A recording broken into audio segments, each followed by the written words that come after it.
When you work for the money, that's when the government have a legal right to tax you guys. All right. Let me just take a seat right here and just talk to you guys a bit some more. Yeah. So I'm just saying that yo, like I trade forex.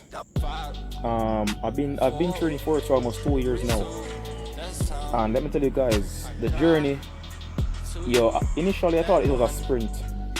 Later I found out that it's a marathon. You understand?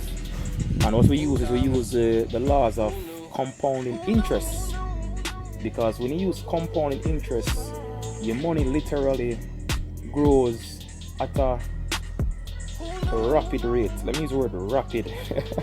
A rapid rate. You know what I'm saying?